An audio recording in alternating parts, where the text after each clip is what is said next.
ಇವತ್ತು ರಾಜ್ಯಾದ್ಯಂತ ದ್ವಿತೀಯ ಪಿಯುಸಿ ಫಲಿತಾಂಶ ಪ್ರಕಟ ಆಗ್ತಾ ಇದೆ. ಶಿಕ್ಷಣ ಇಲಾಖೆಯಿಂದ 2025ರ ಪಿಯುಸಿ ರಿಸಲ್ಟ್ಸ್ ಪ್ರಕಟ ಆಗುತ್ತೆ. ಇವತ್ತು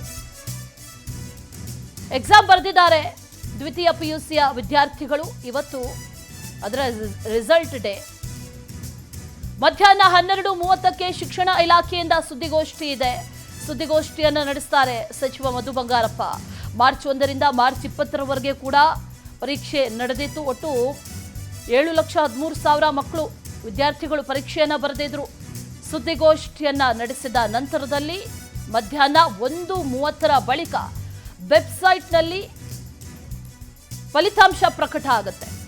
ಯಾವ ವೆಬ್ಸೈಟು ಅದನ್ನು ಗಮನಿಸ್ತಾ ಇದ್ದೀವಿ. 2 ವೆಬ್ಸೈಟ್, ಕರ್ನಾಟಕದ ಅಧಿಕೃತ ವೆಬ್ಸೈಟ್, ಶಿಕ್ಷಣ ಇಲಾಖೆಯ ಅಧಿಕೃತ ವೆಬ್ಸೈಟ್ಗಳಲ್ಲಿ ಫಲಿತಾಂಶ ಪ್ರಕಟ ಆಗುತ್ತೆ. ಒಂದು ವೆಬ್ಸೈಟ್ https carresults.nic.in.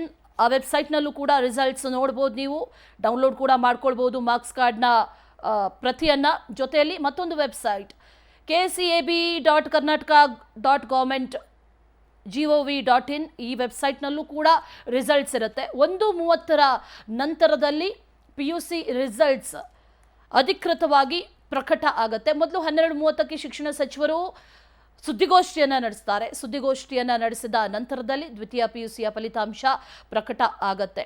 ಲಕ್ಷಾಂತರ ವಿದ್ಯಾರ್ಥಿಗಳು ಫಲಿತಾಂಶ ಬಿಡುಗಡೆಗಾಗಿ ಕಾತರದಿಂದ ಕಾಯ್ತಾ ಇದ್ದಾರೆ.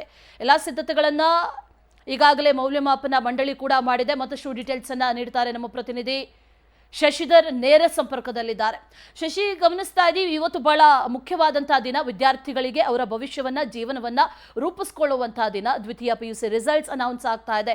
ಸಿದ್ಧತೆ ಯಾವ ರೀತಿ ನಡೆದಿದೆ? ಎಲ್ಲಿ ವಿದ್ಯಾರ್ಥಿಗಳು ರಿಸಲ್ಟ್ಸ್ ಅನ್ನ ನೋಡಬಹುದು? ಡೀಟೇಲ್ಸ್ ಕೊಡೋದಾದ್ರೆ ಶಶಿ. ಪರೀಕ್ಷಾ ಮಂಡಳಿ ಏನು ನಡೆಸಿತ್ತು, ಏನು ದ್ವಿತೀಯ PUC ಪರೀಕ್ಷೆ, ಆ ಒಂದು ರಿಸಲ್ಟ್ ಕೂಡ ಬರೋದಕ್ಕೆ ಇವತ್ತು ಕೆಲವೇ ಗಂಟೆಗಳು ಕೂಡ ಬಾಕಿ ಇದೆ. ಸಾಕಷ್ಟು ವಿದ್ಯಾರ್ಥಿಗಳು ಕೂಡ ಆತಂಕ ಇರುತ್ತೆ. ಯಾಕಂತಂದರೆ 7,13,000 ಜನ ವಿದ್ಯಾರ್ಥಿಗಳು ಇವತ್ತು ಪರೀಕ್ಷೆಯನ್ನು ಕೂಡ ಬರೆದಿದ್ದಾರೆ. ಒಂದು ಕಡೆ ಅವ್ರ ಪೋಷಕರು ಕೂಡ ಆತಂಕ ಇರುತ್ತೆ, ಮತ್ತು ಪರೀಕ್ಷೆ ಬರೆದಂಥ ವಿದ್ಯಾರ್ಥಿಗಳು ಕೂಡ ಸಾಕಷ್ಟು ಕುತೂಹಲ ಇರುತ್ತೆ. ನಾನು ಬರೆದಿರುವಂಥ ಪರೀಕ್ಷೆಯಲ್ಲಿ ಎಷ್ಟು ಅಂಕಗಳು ಬರ್ಬೋದು, ಏನಾದರೂ ಫೇಲ್ ಆಗ್ಬೋದೋ ಅನ್ನೋ ಒಂದಷ್ಟು ಮಾನಸಿಕ ದುಗುಡ ಕೂಡ ಇರುತ್ತೆ.